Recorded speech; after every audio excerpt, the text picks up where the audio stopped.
এখনকার আমার গায়ে কি লাল রং না সাদা রং? কাপড়টা কি লাল না সাদা? বাজান এখন যদি প্রশ্ন করি জান্নাতের ড্রেসটা হইব কি? নাম না জানেন না, জান্নাতের ড্রেস হইব সবুজ। নাইসমের আলে যুগে থেলে মানে না, আমি 20 বছর হইছি কি কেজি ডকুমেন্টে মাইনা লেবেন? ওরে বাবা তুই সোজা, অত সহজ না। দলিলে যা আছে তাই মানতে হবে, কথা কন্টিক নেবে। বাজি জান্নাতের রংটা কি? জান্নাতের কাপড়ের রংটা কি? তো মা আমেনা বলছে আমার ঘরের মধ্যে আমি একটু ভিতরে ঢুকছি আর কি, একটু ভিতরে ঢুকলে আপনি মজা পাবেন, এই জন্য ভিতরে ঢুকছি। উড়াইল্লা ওয়াজ বাদ। মা আমেনাকে আমার ঘরের ভিতরে সবুজ রঙের একটা পাখি ঢুকছে। আচ্ছা গন্ত দেখি আমাদের গাছের ডালের পাখির ডানা কয়টা? জোরে কইন। হ্যাঁ, দুইটা। মা আমেনা কই এমনি পেরাশানি, আবার দেখলাম ঘরের ভিতরে যে পাখিটা ঢুকছে এই পাখির ডানা হইলো একটা। খালি ইত্যা করতেছে সুবহানাল্লাহ, জোরে কর না।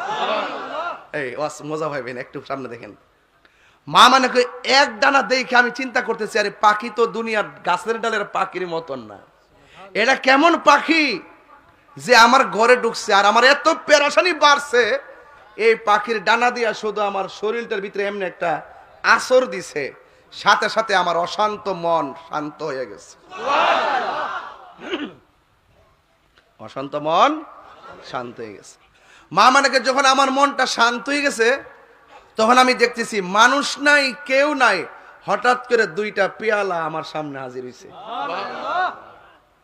একটা পেয়ালার মধ্যে হইলো দুধ, আরেকটা পেয়ালার মধ্যে হইলো মধু।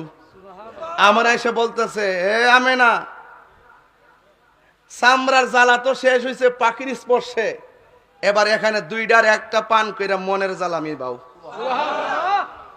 তো একটা আছে দেহের জ্বালা আর একটা আছে মনের জ্বালা। ওই আমরা এগিনেস্টে যারা কথা ক, হেরা ডুলের বাড়িও বুঝে না, ফ্রেমের বাড়িও বুঝে না, এরা বাঁশের বাসিও বুঝে না, ফ্রেমের বাসিও বুঝে না, এরা বনের আগুনও বুঝে না, মনের আগুনও বুঝে না, এরা বাপের দেশও বুঝে না, কিচ্ছুই বুঝে না।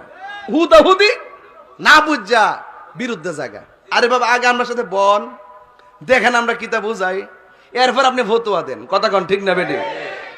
তো একটা হইলো দেহের জ্বালা আর একটা কথা কন কইও দেহের জ্বালা মেডিসিন দিলে শেষ হয়ে যায়, হাতে পায়ে ব্যথা হচ্ছে, মুজি বের ব্যথা, মাসুমের ব্যথা, রাজন বের ব্যথা, আপনার ব্যথা হচ্ছে। মানে এই ব্যথার ভিতরে যদি ক্যাপসুল ট্যাপসুল খান শরীরের ব্যথা, ফাজরের ব্যথা যাবো গা। মনের মধ্যে যদি জ্বালা শুরু হয়ে যায়, ইত্যা প্রেম নদীর মধ্যে ডুব দিলে না, বঙ্গোপসাগর ডুব দিলে কিতা মনের জ্বালা দূরিব? তাহলে জ্বালা কয় প্রকার? একটা দেহের জ্বালা, একটা মনের জ্বালা। এবার এখন আপনারা যদি দুইটা থেকে একটা খান, আপনি কি খাইবেন? এটা তো আর একটা জ্বালা পড়ছে। এখন মা আমেনা তো রাহমাতুল্লিল আলামিনের